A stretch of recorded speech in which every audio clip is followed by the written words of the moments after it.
Hello friends, அஸ்ஸலாமு அலைக்கும். எல்லாரும் எப்படி இருக்கீங்க? நான் ரொம்ப நல்லா இருக்கேன், அல்ஹம்துலில்லாஹ். இன்றைக்கி நம்ம செய்ய போகிறது பூண்டு குழம்பு. இந்த பூண்டு குழம்பு எப்படி செய்யலாம்னு சொல்லிட்டு இந்த வீடியோக்குள்ளே பார்க்கலாம். இந்த வீடியோ ஸ்கிப் பண்ணாமல் பாருங்கள் ஃப்ரெண்ட்ஸ். இதுக்கு தேவையான திங்ஸ் பார்த்துக்கோங்க. ஒரு 4 பெரிய சைஸு அளவுக்கு தக்காளி, 4 பெரிய சைஸ் அளவுக்கு வெங்காயம், 2 கப்ஸு அளவுக்கு பூண்டு, கொஞ்சம் கொத்தமல்லி, கொஞ்சம் கருவேப்பிலை எடுத்திருக்கேன். 2 பிளேட்ஸாக நான் டிவைட் பண்ணி வச்சுருக்கேன் ஃப்ரெண்ட்ஸ். ஏன்னா ஒன்று தாளிக்கிறதுக்கு, ஒன்று கிரைண்ட் பண்ணுறதுக்கு. அப்புறம் ஒரு லெமன் சைஸ் அளவுக்கு புளி ஊற வச்சுருக்கேன். கிரைண்ட் பண்ணுறது பார்க்கலாம். ஒரு கை அளவுக்கு வேர்க்கடலை எடுத்திருக்கேன். 1/2 ஸ்பூனு கசகசா எடுத்திருக்கேன். அப்புறம் கட் பண்ண தக்காளி, வெங்காயம், பூண்டு எல்லாமே இந்த மிக்ஸி ஜாரில் ஆட் பண்ணிக்கலாம். ஆட் பண்ணிவிட்டு நல்லா ஸ்மூத்தாக கிரைண்ட் பண்ணி எடுத்துக்கலாம் ஃப்ரெண்ட்ஸ். நல்லா ஸ்மூத்தாக கிரைண்ட் ஆகிருக்கு பாருங்கள்.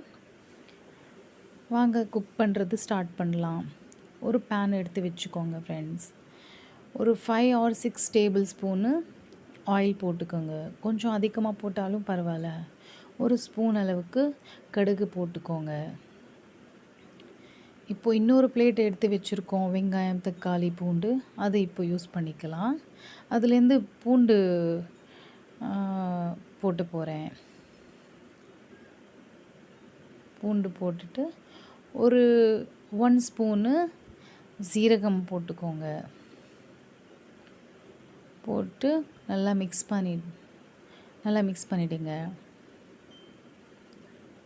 மிக்ஸ் பண்ணிவிட்டு கொஞ்சம் கருவேப்பிலை எடுத்து வச்சுருக்கேன், அது போட்டு போகிறேன்.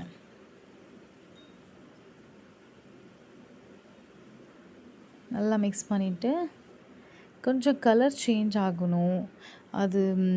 அதனால் வெங்காயம் சேர்த்து போட்டுக்கோங்க. நல்லா கொஞ்சம் கலர் சேஞ்ச் ஆனால் தான் கொஞ்சம் நல்லாயிருக்கும். நல்ல கலர் சேஞ்ச் ஆகணும். கொஞ்சம் ப்ரௌனாக மாறினா கொஞ்சம் நல்லாயிருக்கும். கொழும்பு பார்க்கறதுக்கு நல்லாயிருக்கும். அப்புறமா தக்காளி ஆட் பண்ணிக்கலாம். கலர் சேஞ்ச் ஆயிடுச்சுன்னா தக்காளி ஆட் பண்ணிக்கலாம்.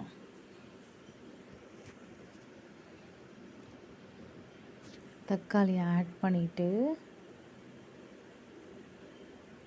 நல்லா மிக்ஸ் பண்ணிக்கோங்க. ஏன்னா இப்போ இந்த தக்காளி அது கூட மிக்ஸ் ஆகிட்டு நல்லா ஸ்மூத்தாக இருக்கணும் ஃப்ரெண்ட்ஸ். அதனால் நல்லா ஸ்மூத்தாக ஆகிற வரைக்கும் நல்லா மிக்ஸ் பண்ணிக்கோங்க. அப்புறமா மசாலா ஆட் பண்ணிக்கலாம். இந்த பூண்டு குழம்பு எதுக்கு உடம்புக்கு நல்லது சொல்கிறாங்கன்னா, அதுவும் இந்த வின்டர் சீசனில் நமக்கு பெரியவங்களுக்கு கை கால் பிடிச்சிக்கும்ல, அதனால் பூண்டு சாப்பிட்டா அந்த ப்ராப்ளம் இருக்காதுன்னு சொல்லுவாங்க. அதனால் நல்லது சொல்கிறாங்க. இன்ஷால்லா ட்ரை பண்ணி பாருங்கள். அப்புறம் இந்த மசாலா ஒரு 2 டேபிள் ஸ்பூனு கொரியண்டர் தனியா பவுடர், ஒரு டேபிள் ஸ்பூனு ரெட் சில்லி மிளகா பவுடர், ஒரு 1/2 டேபிள் ஸ்பூனு மஞ்சத்தூள் பவுடர் போட்டு மிக்ஸ் பண்ணிக்கோங்க. நல்லா மிக்ஸ் பண்ணிவிட்டு ஒரு 1/4 டேபிள் ஸ்பூன் அளவுக்கு நான் ஜீரகம், வெந்தயம் ரெண்டுமே மிக்ஸ் பண்ண பவுடர் மிக்ஸ் பண்ணிவிட்டு நல்லா மிக்ஸ் பண்ணிவிட்டு நம்ம இப்போ கிரைண்ட் பண்ணி வச்சுருக்கோம்ல, அந்த மசாலா ஆட் பண்ணலாம்.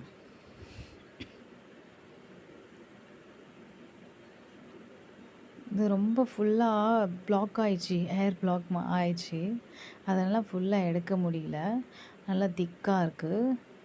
அதனால் அதுலேயே நான் தண்ணி கொஞ்சம் ஆட் பண்ணிவிட்டு திரும்பி இது மிக்ஸ் பண்ண அப்புறமா நான் போட்ட போகிறேன். நல்லா மிக்ஸ் பண்ணிவிட்ட அப்புறமா அதில் கொஞ்சம் கிரைண்ட் பண்ண ஜார்லேயே கொஞ்சம் தண்ணி ஆட் பண்ணிவிட்டு மிக்ஸ் பண்ணிக்கிறேன். அப்போவும் கொஞ்சம் திக்காக தான் இருக்குது ஃப்ரெண்ட்ஸ். இன்னும் கொஞ்சம் தண்ணி ஆட் பண்ண போகிறேன். மிக்ஸ் பண்ண அப்புறமா ஆட் பண்ண போகிறேன். முதல்ல நான் புளி தண்ணி ஆட் பண்ணிக்கிறேன். புளி நல்லா மிக்ஸ் பண்ணிவிட்டு அதில் இருக்கிற சீட்ஸ் எடுத்துட்டேன். அப்புறமா தான் போட்டேன். இதுவும் போட்டு அப்புறமா நல்லா மிக்ஸ் பண்ணிக்கோங்க. நல்லா மிக்ஸ் பண்ண அப்புறமாவும் திக்காக இருக்குது. அதனால் நான் எக்ஸ்ட்ரா தண்ணி கொஞ்சம் ஆட் பண்ண போகிறேன்.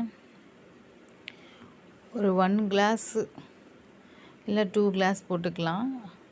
நான் ஒரு 1 கிளாஸ் போடுறேன் ஃப்ரெண்ட்ஸ். 1 கிளாஸ் அளவுக்கு தண்ணி ஆட் பண்ணிக்கிறேன். ஆட் பண்ணிவிட்டு நல்லா மிக்ஸ் பண்ணிட்டேன். நல்லா மிக்ஸ் பண்ணிவிட்டு இப்போது ஒரு 1 டேபிள் ஸ்பூனு சால்ட் ஆட் பண்ணுறேன். அப்புறமா டேஸ்ட்டுக்கு பார்த்து அப்புறமா ஆட் பண்ணிக்கலாம். நல்லா மிக்ஸ் பண்ணிவிட்டு கொஞ்சம் கொத்தமல்லி ஆட் பண்ண போகிறேன். ஆட் பண்ணிவிட்டு ஒரு 10 மினிட்ஸு மீடியம் ஃப்ளேமில் வச்சுட்டு லிட்டு க்ளோஸ் பண்ணி விட்டுடலாம் 10 மினிட்ஸ்க்காக. ஒரு 10 மினிட்ஸ்க்கு அப்புறமா பார்த்தீங்கன்னா அந்த ஸ்மெல்லு பச்சை வாசனை எல்லாம் போயிட்டு நல்லா கிரேவி திக்காக ரெடி ஆகிருக்கு. அந்த எண்ணெய் பாருங்கள் மேலே அப்படி நிற்கிது. சூப்பராக ரெடி ஆகிருக்கு ஃப்ரெண்ட்ஸ். பார்த்தீங்கன்னா பூண்டு குழம்பு ரெடி ஆயிடுச்சு. சர்வ் பண்ணிக்கலாம். பாருங்கள் ஃப்ரெண்ட்ஸ், இந்த பூண்டு குழம்பு பார்க்குறதுக்கும் இல்லை சாப்பிட்றதுக்கும் டேஸ்ட்டாக இருக்குது. இன்ஷா அல்லாஹ் வீட்டில் நீங்களும் ட்ரை பண்ணி பார்த்துட்டு உங்கள் பெரியவங்களுக்கு கொடுங்க. கை கால் பிடிச்சிக்கும் இந்த குளிர்ச்சிக்கு. இது சாப்பிட்டா நல்லது சொல்லிவிட்டு எங்கள் அம்மா அப்பா சொல்லுவாங்க. அவங்களுக்கு நானும் ரெடி பண்ணி தருவேன். இன்ஷா அல்லாஹ் உங்கள் பேரண்ட்ஸ்க்கு உங்கள் வேறு யாருக்காச்சும் வீட்டில் கொடுங்க. இந்த மாதிரி ப்ராப்ளம் இருக்கிறவங்களுக்கு கொடுங்க. இன்ஷா அல்லாஹ் ட்ரை பண்ணி பாருங்கள். நம்ம யூடியூப் சேனல் சப்ஸ்கிரைப் பண்ணிக்கோங்க. சப்போர்ட் பண்ணுங்கள் ஃப்ரெண்ட்ஸ். அஸ்ஸலாமு அலைக்கும். பாய்.